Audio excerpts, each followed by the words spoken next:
So here in Silicon Valley, I think some of the things that we see with our children and some of the things that we hopefully want to help them work on and improve on their own, issues like fear of failure, even though they're incredibly bright, capable young children, fear of letting their parents down, defining success in very narrow ways, peer pressure, conforming to the group, always being on. How can we impart some perspectives both on the parents and the children to manage these issues and create more balance in their lives? One of the things you were remarking on is I think you noticed that particularly in Palo Alto, which is an incredibly sophisticated city, the suicide rate is very, very high. Of all the terrible things that can happen to us, our children want to commit suicide. This is unacceptable. It's the worst thing that can happen in any society. But this is not just an American phenomenon, it's happening everywhere. In India, 9,600 children committed suicide last year below 18 years of age. Out of this, about 800 children are below 12 years of age. Our children want to commit suicide. There can't be anything worse happening in society, isn't it? Obviously, we're doing something fundamentally wrong, because a child is a fresh life. A child is a manifestation of exuberance of life. But today you're seeing children are becoming like this. Because the fundamental reason for this is one thing you will see in our schools. Children are exuberant and joyful. This is most important for me. This is important for every human being, not just for children. We have become like this because we are exercising only one dimension of our intelligence, which is called the intellect. Intellect means your intellect is useful only if it is sharp. You agree with me? Hello? You are becoming so serious. I'm talking about exuberance. Your intellect is useful to you only if it's sharp. The nature of the intellect is such. Anything you give your intellect, whatever you give to your intellect, the only way it can know something is by dissecting it. If you give this flower to a scientist, first thing he will do is he will pull it apart to see what is inside. If I want to know you, Jonathan, should I pull you apart? Is there a way to know life, I'm asking? Because this is what the intellect can do. We're just banking on human intellect too much, we're too enamored by our own intellect. Intellect means it has to function logically. Once you're intellectually on, you cannot accept anything which is not logical, yes? Logic means there has to be two. Two were created by your intellect. What is one big life? We make it into two. Everything we go on dividing, and we fragment the universe into millions of pieces in our mind. And we store all these pieces and hope they will all fall together. They will never fall together, because whatever falls, falls in the sharpness of your intellect and further slices. You're talking about being really smart. If you're really smart, you must know how to keep yourself well, isn't it? Hello? I'm really smart, but I'm screwed up. What is the point, I'm saying? What is the point of this? If I'm really smart, I must know how to keep myself in my best possible way. This has not happened because our education systems, in their fundamental concept, do not allow other dimensions of intelligence to function. We recognize in the yogic sciences, when we say human mind, In yoga, we say there are 16 parts to your mind. These 16 parts can be categorized as fundamentally 4 parts. First is the intellect, which is called as the buddhi in the local languages. The next is called ahankara, or the identity. Your intellect always functions around your identity. Whatever you identified with, your intellect functions around that. It may be your individuality, it may be your family, it may be your community, it may be your race, religion, nationality, but it functions around that. You will live for it and you'll die for it. Whatever you identify with, that is what it will try to protect, because intellect is essentially a survival tool. Without intellect, you cannot survive. Right now, we are using intellect as a way of acquiring knowledge. We are using intellect to enhance our life. It will not work like that. Intellect is a fantastic survival tool. If your intellect is sharp, you'll survive well. But survival will never satisfy a human being. And for these children who are in this kind of school, survival is not even an issue. So they don't know what the hell they're doing with themselves. Raising the bar of survival, that's all that's happening. We are going on raising the bar of survival. Though you're doing very well, your stomach is full, you're eating and sleeping well, you feel like you're being oppressed because you have raised the bar of survival to an unrealistic place. Survival is taken care of, isn't it? Hello? So you should never feel threatened about that. It's only about doing something more, but that will not come through intellect, because intellect will only think of survival, because it is a survival tool. Now we are trying to put the world together with our intellect. This is like… intellect is like a knife. You are using a knife to stitch. You know, you will tear more and more. You will see the more intellectual people get, they look smarter in a society, but if you just look at them as a life, they're just stupid. They don't know simplest things of their life. They are smart compared to somebody else, because they're able to do something that somebody cannot do. But how they are within themselves, they can't sit in one place peacefully. This means you obviously don't know how to handle your intelligence.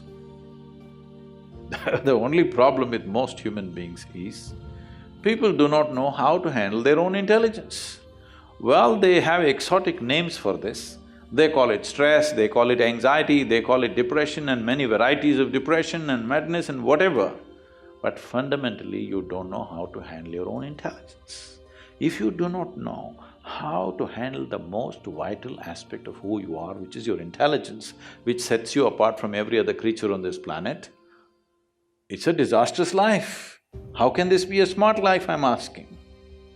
If you are smart, you know how to handle your vital assets.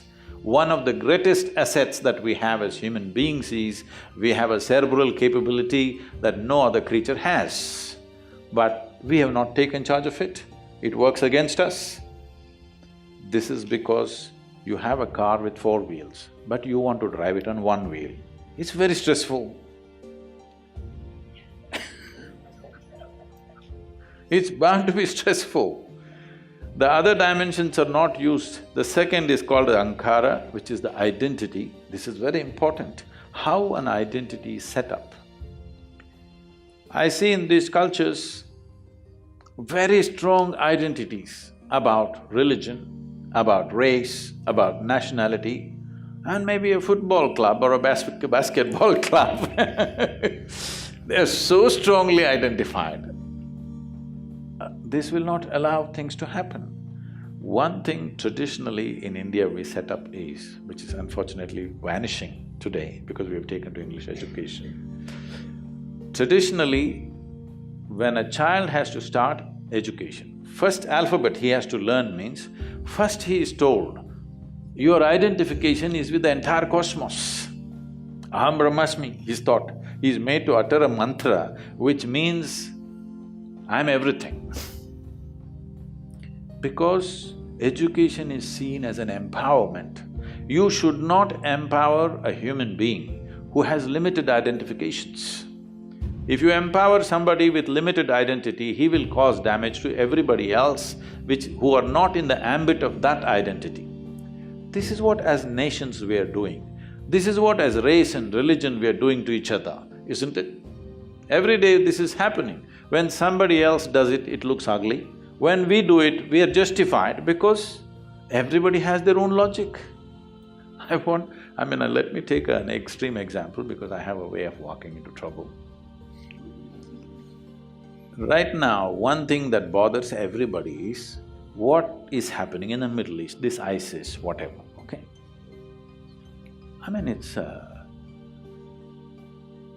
Most horrendous things are happening. But people who are perpetrating this believe they are doing the best thing. They're doing God's work. And they believe it 100%. They are not crooked people, believe me. They believe it 100%. Because a man who is willing to die for it, at least you must trust this, isn't it? Someone is willing to die for something means he must be genuine in what he carries within himself, isn't it? Yes or no? Life is precious for every human being. He is willing to die for it means he absolutely believes it. The only problem is limited identity. You have an identity of yours, others are not in that, so they must go. So like this, from a very early age, we are setting up identities which are narrow, based on various things. This is a very important requirement if intelligence has to simply expand without limits. It is very, very important children start with a limitless identity, that you're identified with everything in the universe. This is very important. Now, this identity, if you want to use an analogy, your intellect is like a knife. The identity is the hand that holds it. The hand that holds decides whether a knife will make life or take life, isn't it? Knife does not decide. In the hands of a surgeon, it may save a life. In an irresponsible hand, it takes a life. Knife is not doing this. It is the hand that holds what kind of identity have you taken on. Accordingly, your intellect becomes a fruitful thing for everybody around you, or it becomes a destructive process. Intellect is a useless instrument unless it's fed with some data. If there is no data, if you wipe out all your memory, suddenly you look like a dumb person, though you have a sharp intellect. Because intellect cannot function without data. So the third dimension of the mind is called as manas, which is a huge silo of memory. We identify 8 different forms of memory. The first form of memory is called as elemental memory, atomic memory, evolutionary memory, karmic memory. In that there are 2 varieties. One is a silo of memory, another is an active memory, which is called as sanchita and prarabdha. And sensory memory, inarticulate memory and articulate memory. What you're experiencing as conscious memory is the articulate memory. It is not even 1% of the memory that you carry. When I say not even 1% of the memory that you carry, you definitely do not remember how 10 generations ago your great-great-great-great-grandfather looked like, but his nose is sitting on your face. Because your body remembers every bit of it. Yes or no? There is a genetic memory here which remembers. Similarly, there's an evolutionary memory, atomic memory, everything. Everything from the beginning of creation to now, in some way is there. That is why this body is able to take this form and retain this form. Essentially, every form and every particular specific activity what we're calling as genetics, what is passing on from one generation to another generation is just a certain module of memory, isn't it? Memory is a possibility and it is also a boundary. Memory means accumulated information. Today, in the technology world, memory does not mean here, it's in the computer, in so many places. Memory means accumulated information. Accumulated information means a limited possibility. So the 4th dimension of intelligence is referred to as chitta. This is a dimension of intelligence unsullied by memory. There is not an iota of memory in this. This is the intelligence which is the basis of your making. That is, today, if you eat an apple, there is an intelligence here which turns an apple into a human being. If you eat a fish into this, it will turn into a human being, because there is an intelligence here which can do this miraculous job. If a drop of this intelligence, if you touch your chitta, suddenly your experience of life will become an ever-expanding process. Suddenly, your genius will flower in such a way, every human being might have touched this dimension of intelligence at some point or other unconsciously.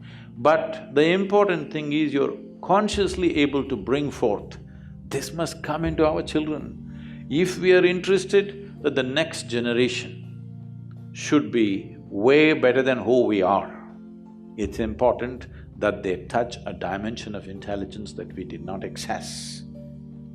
Otherwise, in many ways, we have not done what we are supposed to do, because one of the fundamental purposes why we are here is the next generation should be able to do what we could not do. They must be able to do what we did not even dare to imagine.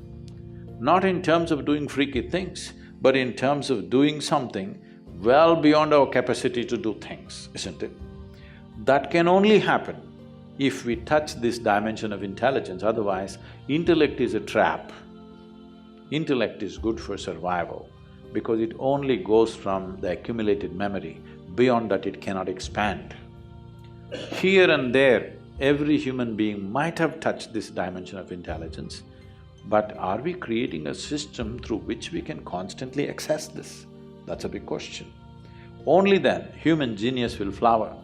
Only then you will see education becomes an empowerment, not an enslavement to some kind of desire